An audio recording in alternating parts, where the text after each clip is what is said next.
Bismillahirrahmanirrahim. Assalamualaikum warahmatullahi wabarakatuh.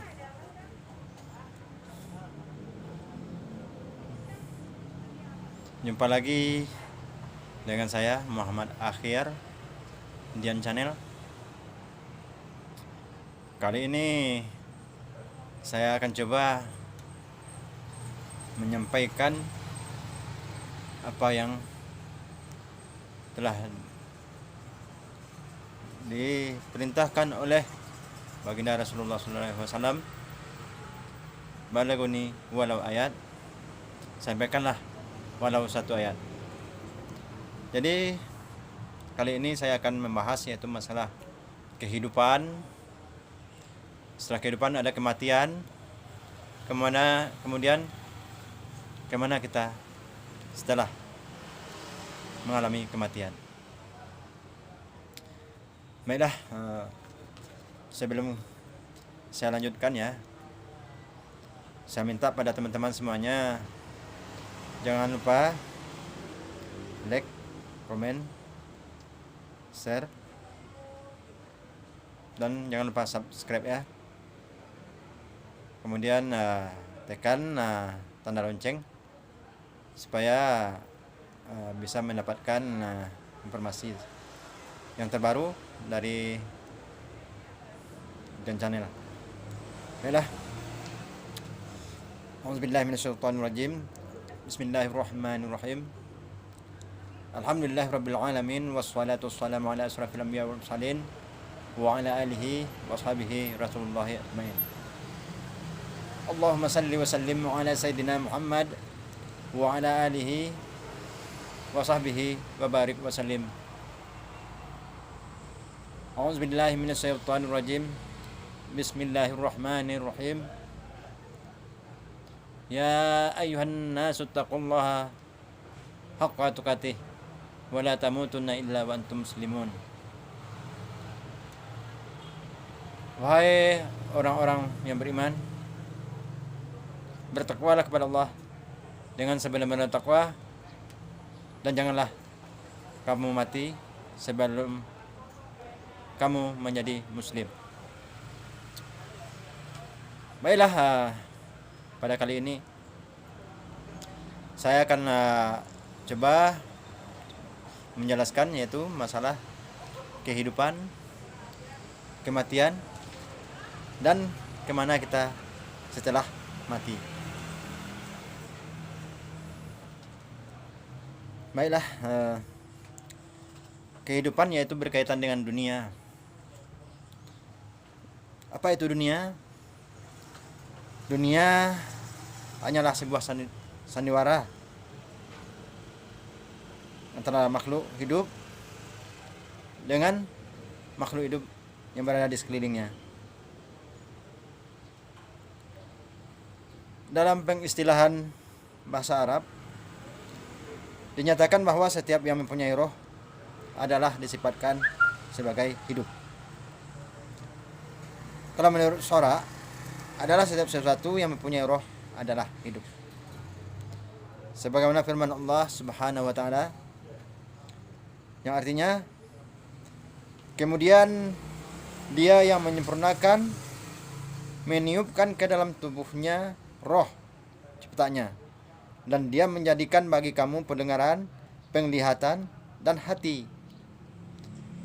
Tetapi sedikit sekali di kalangan kamu yang bersyukur. Oleh karena itu, Syekh Al-Balakhi pernah berkata, ada 5 perkara yang harus kalian kerjakan, yaitu 1. Beribadahlah kepada Allah menurut kadar kemampuan dan kebutuhanmu kepada Allah. Kita beribadah kepada Allah menurut kadar kemampuan kita dan menurut kebutuhan kita kepada Allah. La yukallifullahu nafsan illa wus'aha laha ma kasabat. Sesungguhnya Allah tidak membebankan pada suatu kaum beban yang tidak sanggup dipikulinya ya. Kemudian ambillah harta dunia ini sekadar cukup untuk memenuhi kehidupanmu. Kenapa? Kehidupan dunia ini hanyalah sementara, hanyalah sandiwara belaka. Kenapa kita harus mengambil sesuai dengan kebutuhan hidup kita ya? Karena Allah memberikan rezeki kepada kita itu sebetulnya bukanlah milik kita sendiri. Itu ada hak anak yatim, fakir miskin, kaum duafa. Jadi kita harus keluarkan itu semuanya demi mendapat rahmat dari Allah, mendapat ridho dari Allah. Jadi rezeki yang kita miliki itu barakah.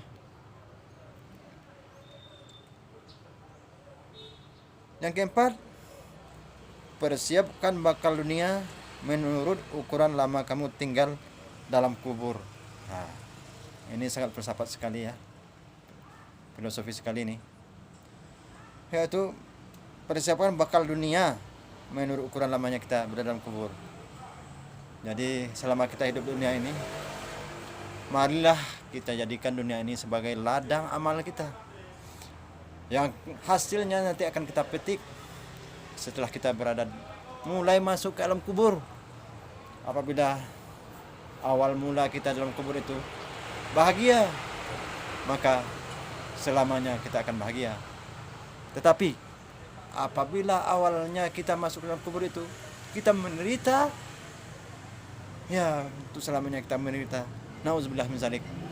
Semoga saja kita nanti bisa mengalami kubur kita itu sebagai nikmat-nikmat kubur, bukan rintihan kubur, bukan azab kubur, tetapi adalah nikmat kubur. Yang kelima, beramallah untuk kepentingan surga sesuai dengan tempat yang ingin kamu tuju. Beramallah untuk kepentingan surga sesuai dengan apa yang kamu tuju. Jadi kita beramal ini ya, kita berharap dengan amal kita ini kita bisa mendapat rahmat dari Allah, sehingga kita bisa dimasukkan ke tempat yang kita tuju, yaitu surganya Allah Subhanahu wa taala. Tanpa rahmat dari Allah kita tidak akan bisa masuk ke dalam surga tersebut, karena Allah lah yang memiliki apa yang ada di langit dan apa yang ada di bumi, dan semua makhluk ini adalah milik Allah, dan Allah lah yang mengatur semuanya untuk kebutuhan kita.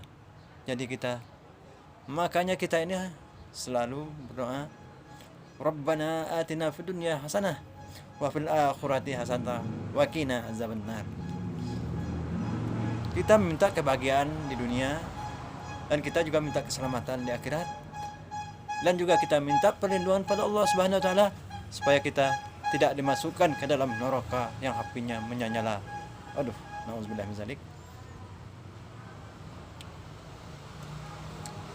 Kemudian ketahuilah bahwa kehidupan dunia itu hanyalah permainan dan sesuatu yang melalaikan perhiasan dan bermegah-megahan di antara kamu, serta berbangga-bangga tentang banyaknya harta, banyaknya anak, dan kehidupan dunia ini tidak lain hanyalah kesenangan yang menipu. Kita dunia ini memang kesenangan yang menipu, maksudnya dengan diberikan kesenangan kepada kita sehingga kita lalai, seakan-akan kita ini selamanya hidup dunia ini, seakan-akan kita tidak akan mati. Jadi kita terlena dengan dunia, kita tertipu oleh dunia, sehingga kita lupa dengan kehidupan akhirat kita. Jadi marilah sama-sama kita memohon kepada Allah Subhanahu wa taala, semoga kita jangan dijadikan dunia ini sebagai tempat kita melakukan sesuatu keinginan yang tidak diridhai oleh Allah Subhanahu wa taala, tetapi jadikanlah dunia ini sebagai ladang amal kita, biar kita bisa memetiknya nanti setelah kita mulai melalui alam barzah, alam kubur, dan selanjutnya sampai hari kiamat. Saudaraku, sesama seiman, kehidupan juga terdiri dari dua unsur, yaitu satu jiwa, yang kedua raga. Apa yang dimaksud dengan jiwa dan apa yang dimaksud dengan raga? Kalau kita membicarakan raga, tentu kita bisa ditebak dengan kasat mata, sebab raga adalah yang tampak dari sesuatu makhluk hidup yang bergerak. Jadi raga itu sesuatu yang tampak dari makhluk hidup yang bergerak, itu disebut dengan raga. Kemudian jiwa. Apa yang dimaksud dengan jiwa? Adalah unsur yang terdapat dalam raga tersebut yang menggerakkan badan sehingga mampu bergerak, sehingga antara badan dan raga dan jiwa saling berhubungan. Jiwa dan roh adalah istilah yang sangat tipis perbedaannya.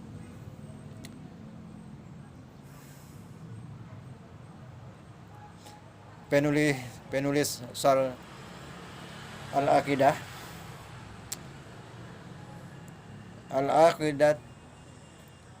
Ta'wiyah mengatakan bahwa roh dan jiwa, walaupun keduanya berarti sama, yaitu zat yang berhubungan dengan badan, sedangkan jika terpisah dari badan, ia bisa disebut dengan roh. Jadi kalau sudah terpisah dengan badan, itu disebut dengan roh. Karena roh diciptakan dari suatu jenis yang tak ada bandingannya di alam nyata ini. Kita sebagai manusia tidak dapat mengetahui sifat-sifatnya. Allah menginformasikan kepada kita bahwa roh itu naik turun, mendengar, melihat, berbicara, dan lain sebagainya. Rasulullah memberitahukan kepada kita bahwa roh itu naik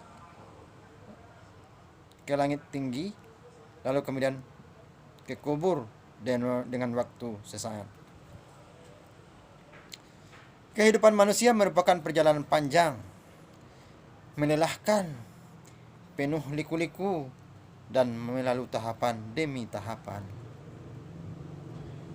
Berawal dari alam arwah,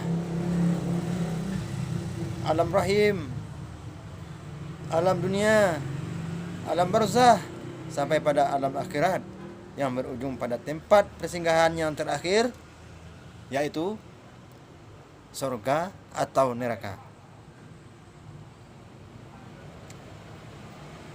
Macam-macam jiwa, ada 3 macam jiwa. Yang pertama yaitu jiwa yang mengajak kepada keburukan, yaitu jiwa amarah, sering disebut dengan nafsu amarah. Yaitu sesungguhnya nafsu itu selalu menyuruh kepada kejahatan, kecuali nafsu yang diberi rahmat oleh Tuanku. Itu surat Yusuf ayat 53. Yang kedua, jiwa yang tenang, atau disebut dengan nafsul mutmainnah. Apa kata Allah? Hai jiwa yang tenang, kembalilah kepada Tuhanmu dengan hati yang puas lagi diridhoinya, maka masuklah ke dalam surgaku, ke dalam jamaahku, hamba-hambaku. Surat Al-Fajr ayat 27 sampai 29. Yang ketiga yaitu nafsu yang tercela.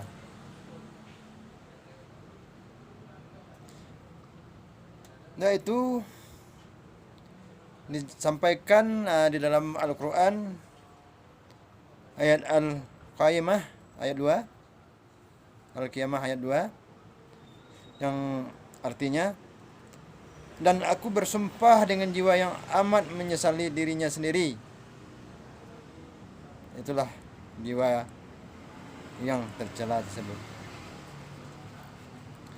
Namun hal ini tidak berarti bahwa setiap manusia pasti memiliki ketiga jenis jiwa ini, melainkan maksudnya adalah bahwa ini merupakan sifat dan kondisi yang berbeda dalam diri setiap manusia. Setelah menyebutkan jenis-jenis jiwa di atas, pensorah penjelas kitab Al-Talaqawiyah berkata, adapun maksudnya yaitu jiwa yang satu tetapi memiliki berbagai sifat, yakni sifat yang mendorong kepada keburukan. Apabila sifat tersebut menentang keimanan kita, maka dikategorikan sebagai sifat tercela. Melakukan dosa kemudian mencela orang yang melakukan, dan mencela antara mengerjakan dan meninggalkannya. Tetapi jika keimanannya yang menguat, maka jiwanya menjadi tenang, yaitu dengan nafsul mutmainnah, jiwa yang tenang.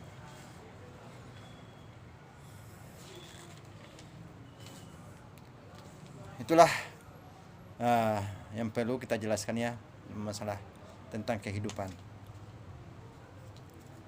Sekarang kita masuk kepada tahap kedua, yaitu kematian.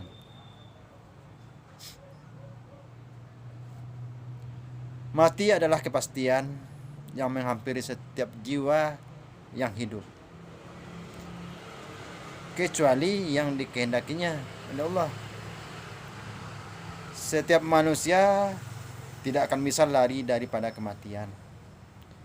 Walaupun di peti emas pun sekalipun dia berada, kematian itu akan tetap menjemputnya.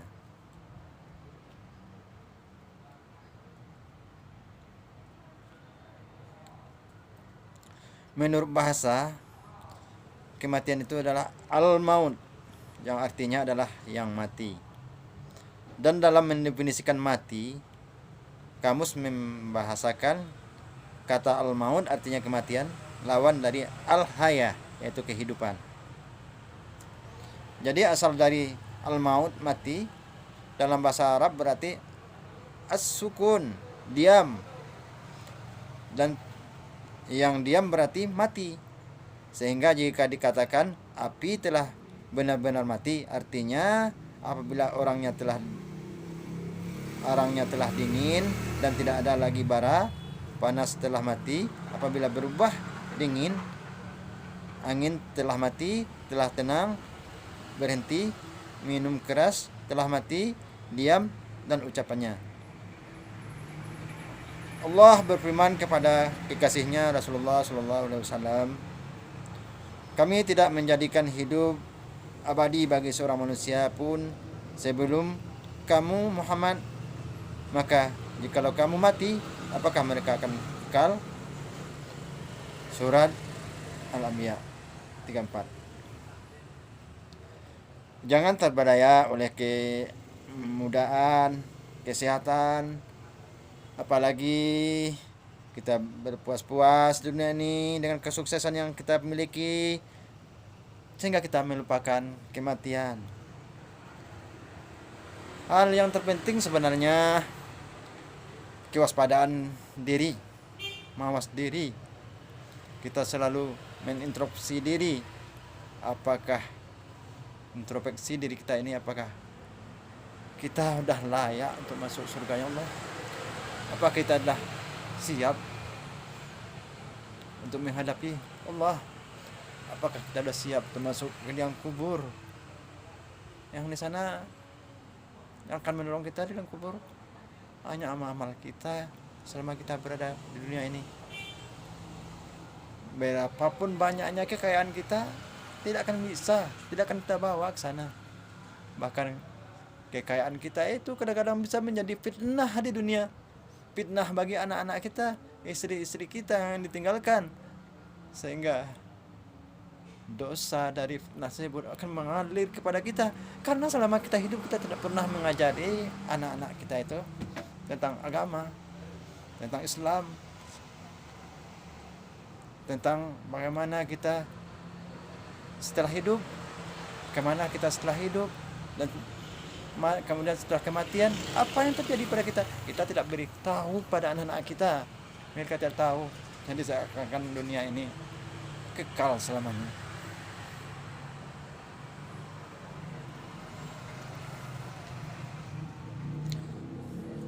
Kemudian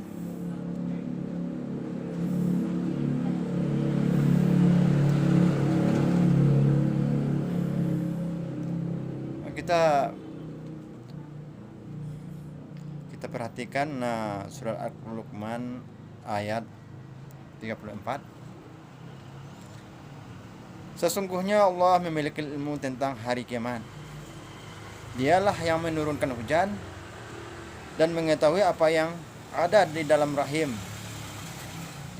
Tidaklah seorang pun tahu apa yang akan diperbuatnya besok, dan tidak seorang pun tahu di bumi mana ia akan meninggal.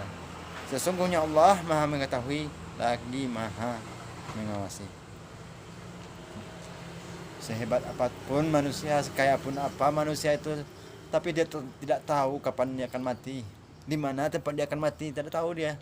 Hanya Allah lah yang Maha tahu.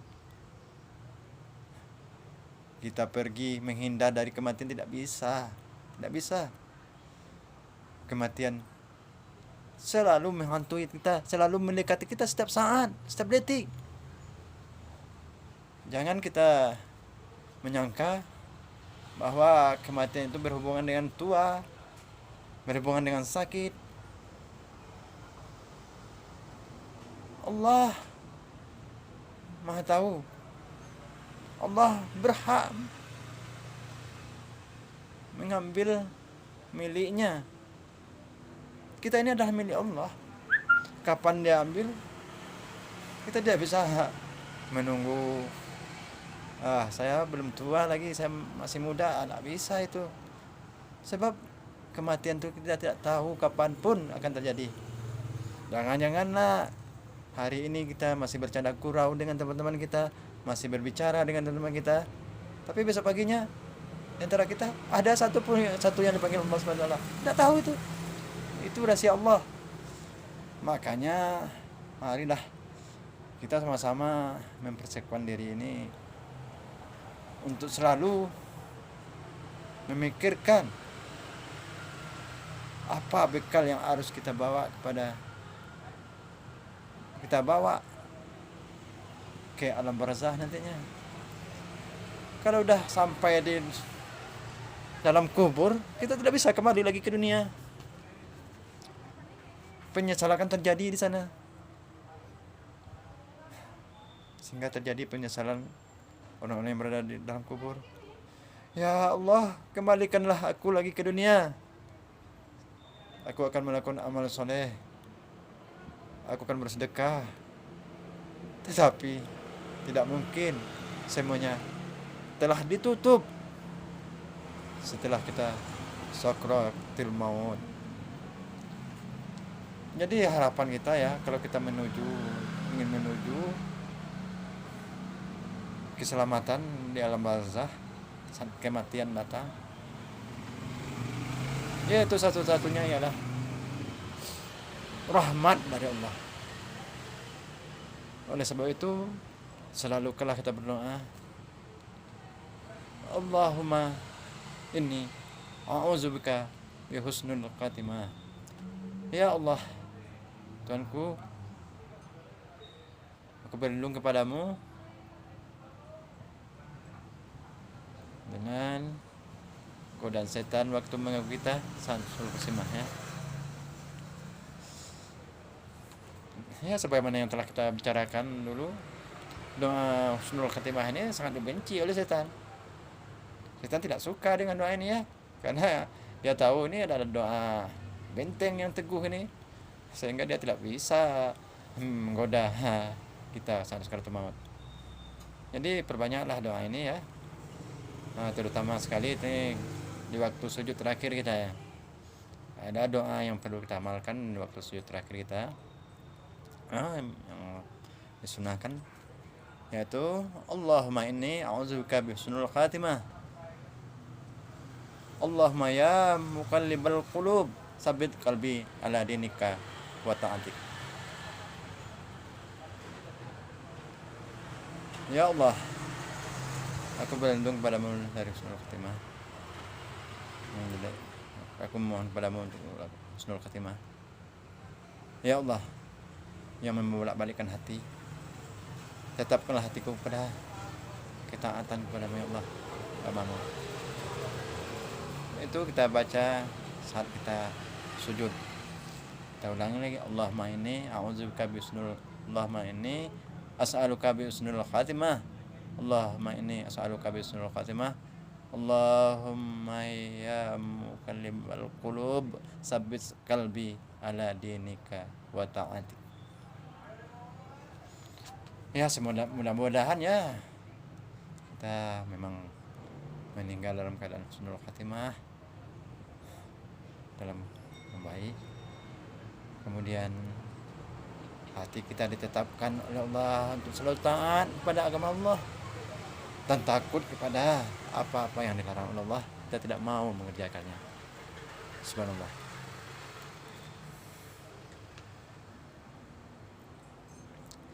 Kemudian hidup dan mati adalah istilah yang sangat berlawanan. Pada hakikatnya kematian itu digolongkan menjadi dua, yakni kematian kecil dan kematian besar. Kematian itu hanyalah ketentuan yang sudah ditentukan oleh Sang Pencipta, yang merupakan kematian kecil. Para ulama menemui bahwa tidur adalah kematian kecil, sebab saat itu roh kita diambil oleh Allah, kemudian kembalikan lagi saat kita sudah bangun.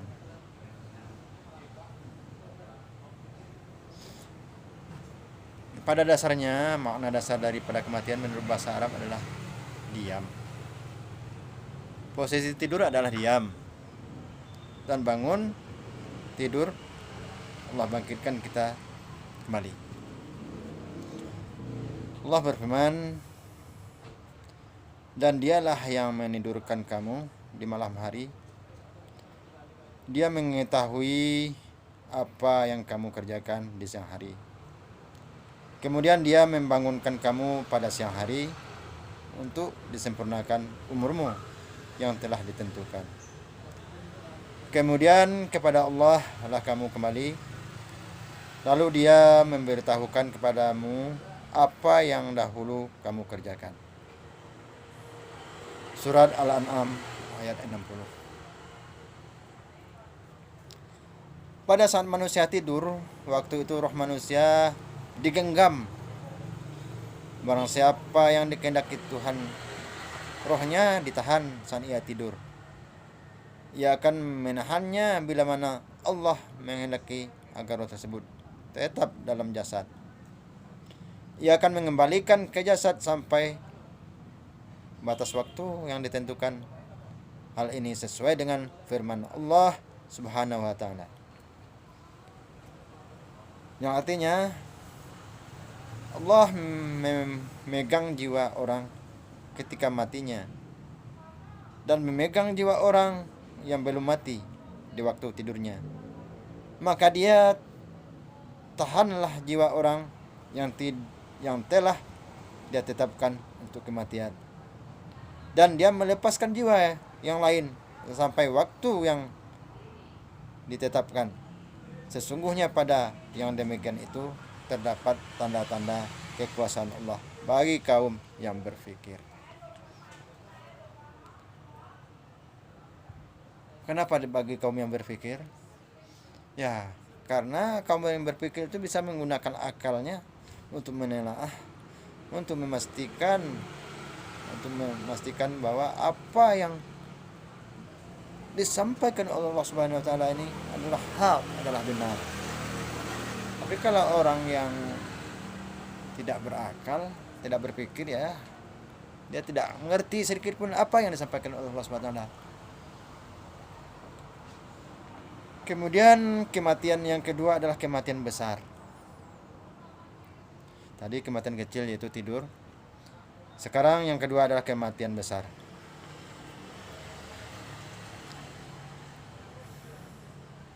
Kematian besar adalah kematian yang sesungguhnya, biasa disebut dengan maut. Maut adalah sebuah kepastian dari Tuhan yang akan dialami setiap makhluk hidup. Allah berfirman, kullu nafsin zaikatul maut. Setiap yang bernyawa pasti akan merasakan mati. Dan sesungguhnya pada hari kiamat sajalah disempurnakan pahalamu. Barang siapa dijauhkan dari neraka dan dimasukkan ke dalam surga, maka sungguh ia telah beruntung. Kehidupan dunia itu tidak lain hanyalah kesenangan yang memperdayakan. Seperti yang kita katakan tadi ya, kehidupan dunia ini memperdayakan kita. Kalau udah terlena dengan dunia, kita lupa dengan akhirat kita lupa dengan alam barzah kita lupa akan mati, sehingga kita tidak siap mengumpulkan bekal apa yang kita bawa untuk menuju alam barzah, alam kematian, alam akhirat, alam yaumil masar nantinya. Sehingga alangkah sedihnya kita kalau merasakan hal-hal yang seperti itu. Tapi kita mohon kepada Allah, semoga saja kita bisa mengumpulkan bekal kita dengan baik, dengan kumpulkan dengan sempurna bekal untuk menuju akhirat. Marilah sama-sama kita berlomba-lomba untuk mengumpulkan bekal tersebut, sehingga kita bisa menjadi orang-orang yang berbahagia, menjadi orang-orang yang bahagia bukan di dunia saja tapi berbahagia di akhirat. Amin, amin ya rabbal alamin.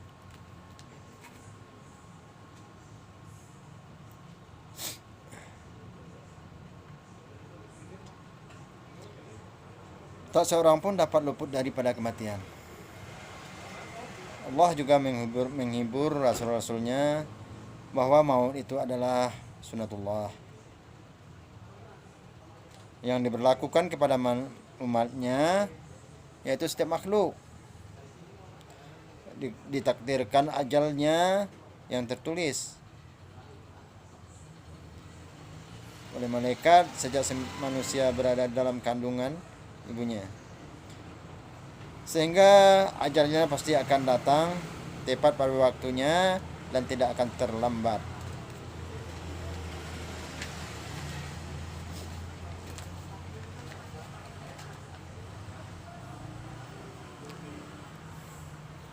Manusia pun ditentukan kapan waktu ajal akan datang. Manusia pun ditetapkan kapan waktu ajal akan datang. Tapi yang menetapkan itu Allah. Kapan ajal kita akan datang dan ditetapkan oleh Allah. Di mana kejadian itu akan terjadi dan dengan cara bagaimana manusia akan mati. Apakah dengan cara mati terbunuh, tenggelam, terjatuh, sakit, atau dengan cara lain yang telah ditentukan oleh Allah Subhanahu wa taala. Namun sesungguhnya kematian itu pasti akan terjadi, akan menimpa kita.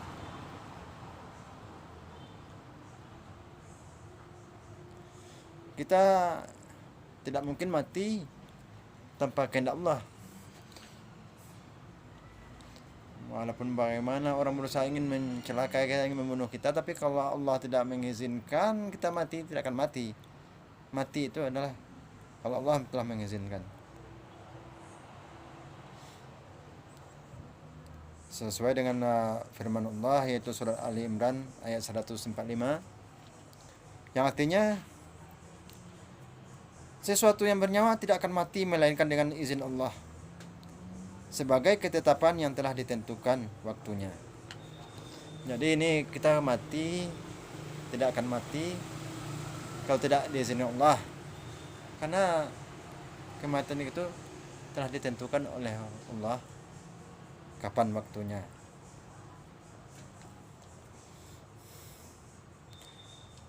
Sesungguhnya manusia tidak memiliki pengetahuan sedikit pun mengenai kapan dia akan mati, di mana dia akan mati, secara apa dia akan mati. Dia tidak tahu, manusia tidak tahu. Sedangkan Rasulullah SAW aja tidak tahu, tapi tanda-tandanya tahu.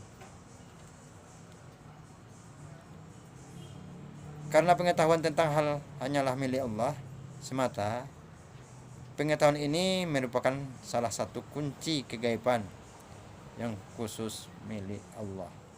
Jadi khusus Allah yang mengetahui tentang kapan kita mati ini. Kemudian kita membahas yaitu proses kematian. Dunia adalah tempat sampah. Barang siapa mengumpulkan harta di dunia dan barang siapa yang mengejar sifat keduniaan, maka dia sama halnya dengan mengumpulkan sampah-sampah kotor yang tidak ada gunanya. Betapa tidak, pola tingkah perbuatan di dunia adalah sebuah fata morgana.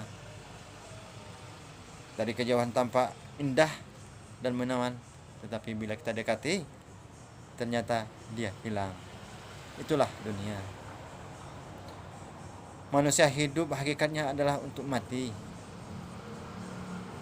Akan tetapi manusia diciptakan tidaklah sia-sia dan dibiarkan begitu saja. Dari Al-Qaqa bin Ajlan, ia berkata, Umar bin Abdul Aziz berkhutbah. Ia memuji Allah dan menyanjungnya dan berkata, wahai manusia, sesungguhnya kamu tidak diciptakan sia-sia dan tidak dibiarkan begitu saja.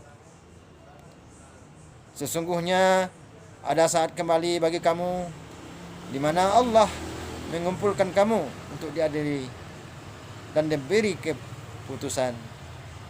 Maka celaka dan sengsara si hamba yang dikeluarkan Allah dari rahmatnya dan yang luas mencakup segala sesuatu dan dari surganya yang tersebar langit dan bumi, yang selebar langit dan bumi. Rasa aman waktu itu hanya bagi siapa yang takut dan takwa kepada Allah, yang menukar hal sedikit dengan hal yang banyak, kefanaan dengan keabadian, dan kesengsaraan dengan kebahagiaan. Tahukah teman-teman semuanya, apa yang menjadikan dunia rusak? Hati penghuninya lah yang merusaknya. Dalam hidup di dunia, hendaklah memperhatikan 5 perkara yang akan membuatnya rugi di dunia, dan 5 perkara tersebut adalah: gunakanlah waktu sehatmu sebelum waktu sakitmu. Selagi kita masih sehat, perbanyaklah amal. Usahakan kita tengah malam, seperempat malam itu kita bangun, usahakan tahajud.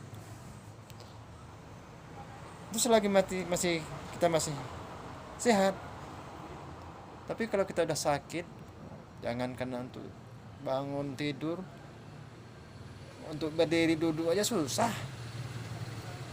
Bagaimana kita melakukan ibadah kepada Allah Subhanahu wa taala?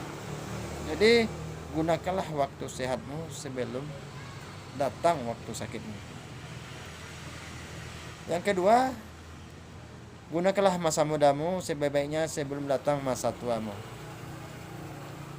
Masa muda adalah masa yang berapi-api. Itu kata Pak Haji Roma ya. Kenapa? Masa muda ini kita tenaga masih kuat, pikiran jernih. Kita seharusnya waktu muda ini kita berlomba-lomba untuk melakukan amal. Kita masih kuat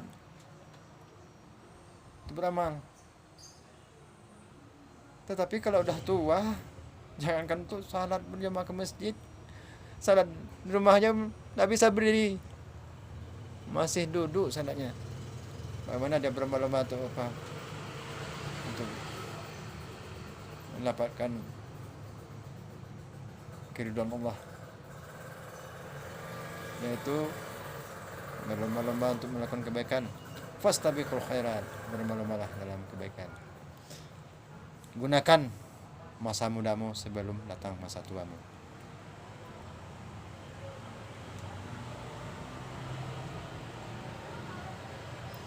Kemudian gunakan masa kayamu sebelum datang masa miskinmu. Kenapa? Waktu kita kaya, kita bisa beribadah, bersedekah, datang umrah ke Baitullah, melakukan haji. Kalau kita kaya bisa, tapi jangan kita bawa berpoya-poya. Kalau kita masih kaya, berpoya-poya pergi ke sana kemari, yang tidak tentu arah, kemudian lupa beribadah, datang teman-teman mengajak lagi ke tempat maksiat. Nauzubillah min zalik. Jadi kalau kita kaya ya, bukti syukur kita kepada Allah ya, kita harus menggunakan kekayaan kita itu kepada jalan yang diridhoi Allah Subhanahu wa taala. Dan jalan yang membuat kita bisa mendapat rahmat Allah Subhanahu wa taala.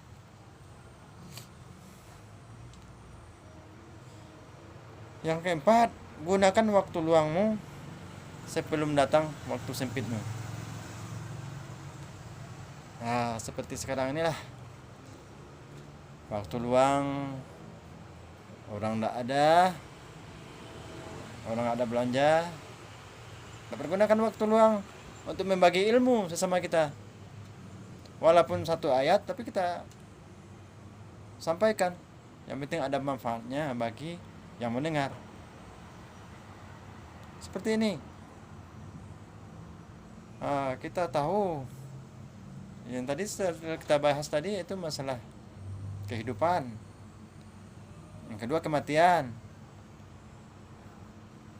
Yang kemudian dan lakukanlah 5 perkara sebelum datang 5 perkara itu kan. Yang kelimanya yaitu gunakanlah masa hidupmu sesungguhnya sebelum datang masa matimu. Selagi kita masih hidup ini ya, perbanyaklah amal kita. Kalau masa mati kita tidak bisa lagi melakukan apa-apa. Kita cuma di sana bisa menerima ganjaran apa yang kita lakukan semasa waktu kita masih hidup. Jadi pergunakanlah masa hidup kita ini untuk mengumpulkan bekal untuk masa kematian kita. Jadi gunakanlah masa hidup kita ini sebelum datang kematian menjemput kita. Nah, teman-teman semuanya ya, kalau kita pikirkan ya, selama ini kita jarang sekali membahas masalah-masalah ilmu yang kecil-kecil ya seperti ini, tetapi besar sekali manfaatnya ya. Kita membahas kehidupan, kematian. Kenapa? Di kehidupan kita bisa mengumpulkan bekal untuk membantu kita setelah datang masa kematian. Dan kita pun tahu yang namanya kehidupan ini itu berhubungan dengan dunia. Kalau dunia ini hanyalah sandiwara. Kita diberi kekayaan, jangan sampai kita ditipu oleh kekayaan itu. Itu karena itu adalah kekayaan di dunia ini adalah fitnah bagi kita. Fitnah itulah ujian. Kenapa? Ujian paling berat itu ya kaya. Kenapa? Ujian paling berat dengan kekayaan kita tak melimpah ruah. Kadang-kadang kita, karena kita tidak tahu bahwa kekayaan itu adalah ujian bagi kita, ya kita lakukan berpoya-poya, menghambur-hamburkan harta kita ke jalan yang tidak diridhoi oleh Allah. Kenapa? Karena dia tidak tahu hakikatnya dunia ini adalah tipuan sandiwara yang menipu. Itulah dunia ini.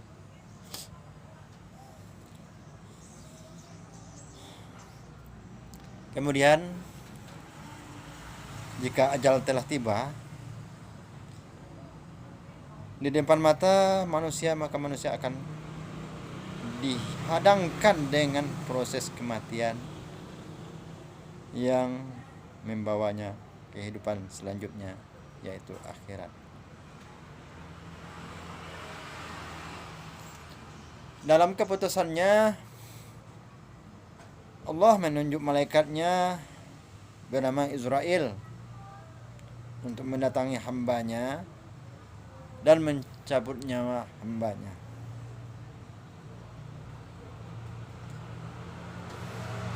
Tahapan demi tahapan dilalui. Setiap manusia pasti menuju kepada kematian, walaupun di mana mereka berada, walaupun berada di planet manapun dia berada, kematian akan datang padanya. Kemudian kematian itu adalah gerbang menuju kehidupan akhirat.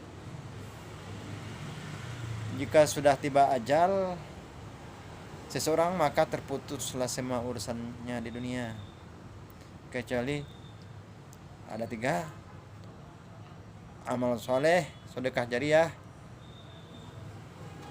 anak yang soleh, dan ilmu bermanfaat.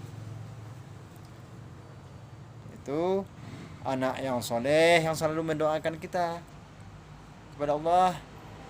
Kemudian sedekah jariah yang kita lakukan selagi masih hidup.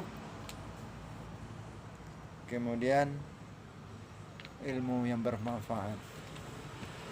Jadi yang parahnya ini bagi kita ya,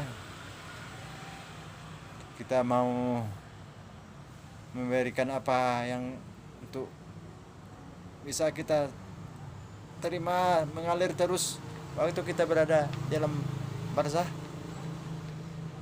Kita punya anak tapi tidak kita didik menjadi anak yang soleh. Bagaimana kita akan mendapatkan pahala, mendapatkan syafaat dari anak-anak kita itu, syafaat doanya, karena dia tidak kita didik menjadi anak yang soleh. Kemudian sedekah jariah, bagaimana kita mau bersedekah? Kehidupan untuk kita aja susah gitu. Jadi apa yang harus kita lakukan? Maka usahakanlah kita untuk mendidik anak kita menjadi anak yang soleh. Kemudian kalau kita mengandalkan ilmu yang bermanfaat, udah berapa ilmu kita yang kita tahu tentang agama? Sudah banyakkah ilmu yang kita dapat untuk kita ajarkan kepada anak-anak kita, kepada murid-murid kita? Tapi susahnya kalau kita tidak punya ilmu, tidak punya anak yang soleh, kita orang miskin pula, tidak bisa bersedekah amal jariah. Na'udzubillah menjalik apa yang kita bawa nanti jadi bekal kita di akhirat.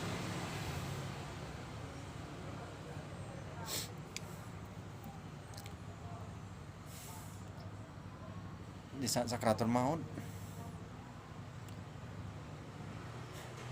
itu adalah saat-saatnya kita menuju pintu gerbang menuju kehidupan akhirat. Proses terjadi kematian adalah turunnya malaikat pada saat sakarat, itu sakaratul maut. Setiap manusia saat meregang nyawa mengalami sakaratul maut, sebagaimana dijelaskan dalam ayat surat Kahf ayat 19. Dan datanglah sakaratul maut dengan sebenar-benarnya. Itulah yang kamu selalu lari darinya. Itulah. Manusia selalu lari dengan sakaratul maut, tapi kan datang juga. Kenapa? Itu sudah ditetapkan oleh Allah, pasti akan datang. Walaupun kita berada di benteng besi sekalipun, kematian akan datang menyebut.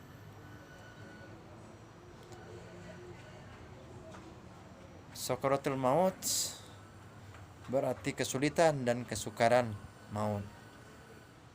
Sakaratul maut itu kesulitan dan kesukaran maut.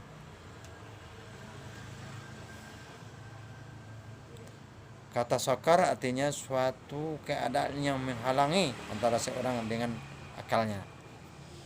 Sakar itu menghalangi seseorang dengan akalnya. Jadi waktu itulah ada sesuatu yang menghalangi akal kita untuk memikirkan apakah kita ini adalah milik Allah, apakah kita bisa mengucapkan la ilaha illallah saat akhir kalam kita, akhir hayat kita. Jadi itulah sakarat itu, sesuatu yang menghalangi kita untuk melakukan berpikir dengan baik.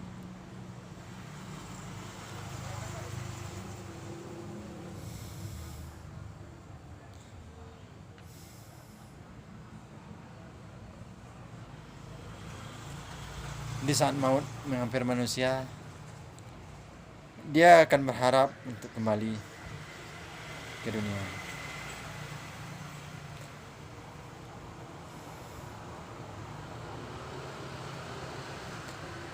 Akan tetapi bagi orang-orang yang mukmin, jika dia didatangi malaikat maut sambil membawa berita gembira dari Allah, maka orang mukmin itu akan tampak senang dan gembira pada sakaratul maut.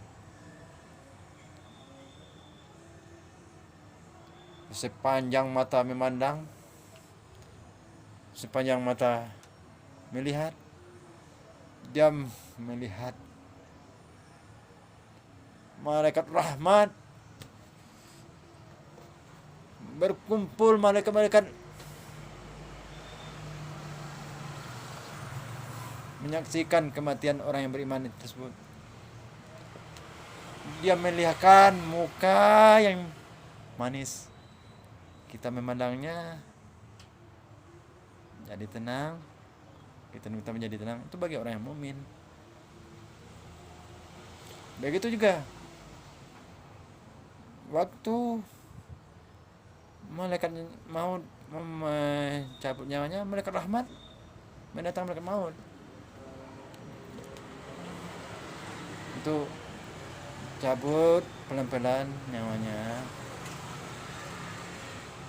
jangan terburu-buru, karena malaikat rahmat itu ya penyayang, sayang sekali pada umatnya. Tetapi bagaimana pula kalau yang mati itu ahli maksiat?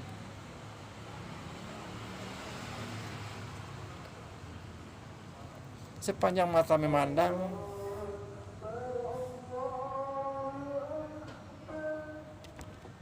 sepanjang mata melihat,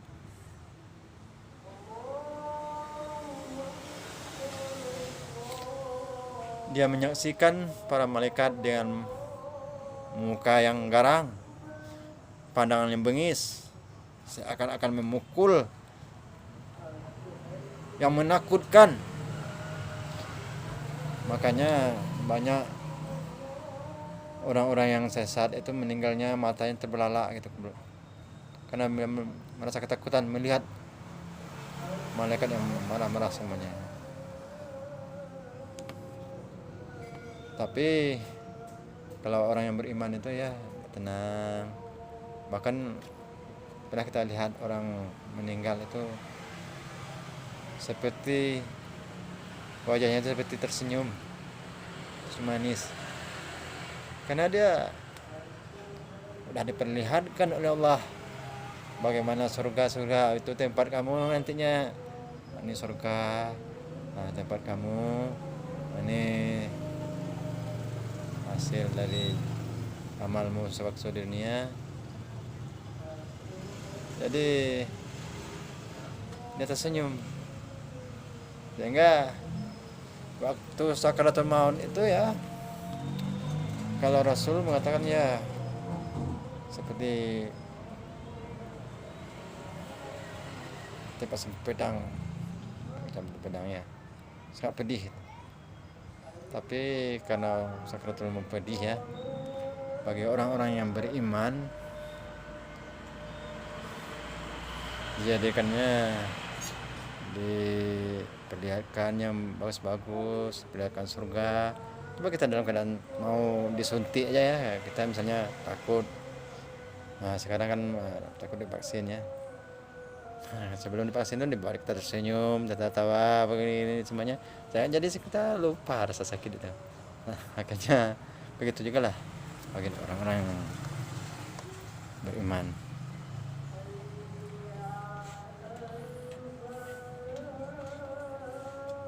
Subhanallah.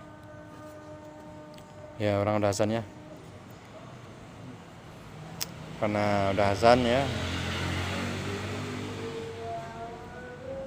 Tunggu sebentar. Tunggu sebentar orang azan.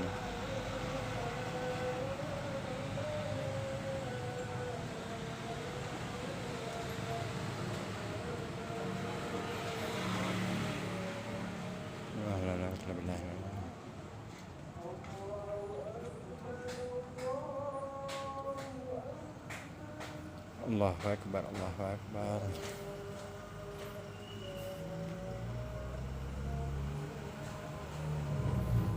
La ilaha illallah Muhammadur Rasulullah sallallahu alaihi wasallam.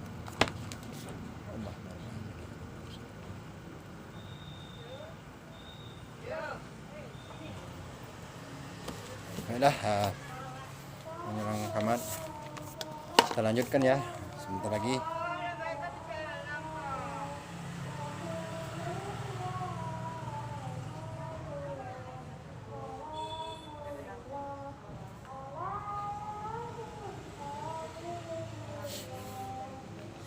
Tidak diragukan lagi ya, sakaratul maut itu adalah saat yang sulit, dalam keadaan yang sulit.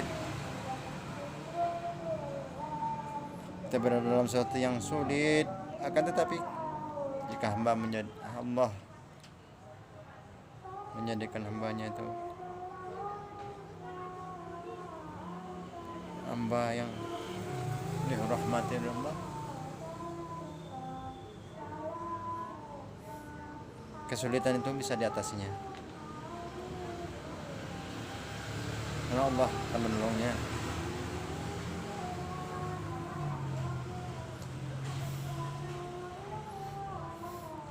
Malaikat hadir pada saat orang mengalami sakaratul maut tidaklah sendiri, melainkan diikuti dengan setan. Alasan setan membuntuti malaikat adalah mereka tidak mau kehilangan kesempatan untuk mengajak manusia ke golongannya. Disebut dalam suatu riwayat, jika seorang itu nasak, mulutnya terkunci, dan 4 malaikat akan masuk ke dalam jasadnya. Malaikat pertama masuk memberi salam sambil berkata, "Aku adalah yang diserahi rakimu yang telah aku usahakan dari timur dan barat, maka aku akan mendapat sesuap dari rezekimu jika kamu sudah tiba saatnya untuk mati." Malaikat kedua masuk dengan mengucapkan salam dan berkata, "Akulah yang diserahi minumanmu dari air atau yang lainnya.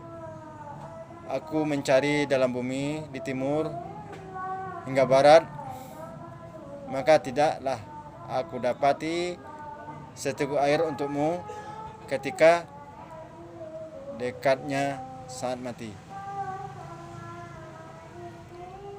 Kemudian malaikat ketiga masuk dan mengucapkan salam, lalu berkata, aku yang diserahi napas-napasmu, aku mencari dari bumi, timur dan barat, maka tidak aku dapati sesuatu napas dari napasmu.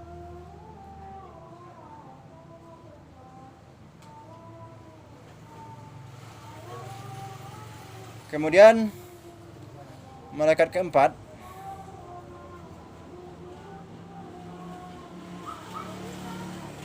aku hanya diserahi dengan ajalmu. Aku mencari di bumi, timur dan barat, maka aku tidak temui bagimu ajal walaupun 1 detik. Seterusnya malaikat katibin masuk dari arah kanan dan kiri. Malaikat sebelah kanan berkata, keselamatan bagimu, aku adalah yang diserahi amal kebajikanmu. Maka keluarkanlah lembaran yang putih dan berikanlah kepada saya. Dan seraya berkata, lihatlah kepada amalmu. Ketika ini dia rasa gembira dan riang. Maka malaikat sebelah kiri berkata pula, keselamatan bagimu, akulah yang diserahi amal kejahatanmu. Maka keluarlah lembaran yang hitam dan diberikan kepadanya.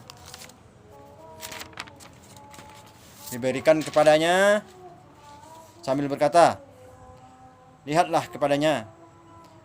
Ketika itu keringatnya mulai mengalir. Ketika hamba tadi berpusing ke kiri, berputar ke kiri dan ke kanan untuk membaca lembaran, malaikat memegang lembaran dan mencampakkannya ke bantal. Kemudian ia berkata semula. Setelah itu datang pula malaikat maut di sebelah kanannya, malaikat rahmat dan malaikat azab di sebelah kiri. Apabila roh itu sudah sampai ke kerongkong, maka malaikat maut mencabutnya. Jika ia termasuk orang bahagia, orang yang beramal soleh, orang yang beriman, malaikat rahmat akan memanggilnya. Sementara jika termasuk dalam kategori orang yang celaka, ia akan dihampiri oleh malaikat azab. Nauzubillah min zalik. Semoga saja ya apa yang kita sampaikan ini ya bermanfaat bagi kita semuanya, terutama sekali bagi saya ya. Menyampaikannya ini adalah ilmu yang selama ini kita tinggalkan ya, karena kita lalai, karena kita terlalu memikirkan dunia, memikirkan YouTube, sehingga lupa memikirkan Facebook, memikirkan Instagram. Kita lupa membahas masalah bekal untuk kehidupan kita nanti di akhirat. Semoga saja bermanfaat. Wabillahi taufiq wal hidayah. Wassalamualaikum warahmatullahi wabarakatuh.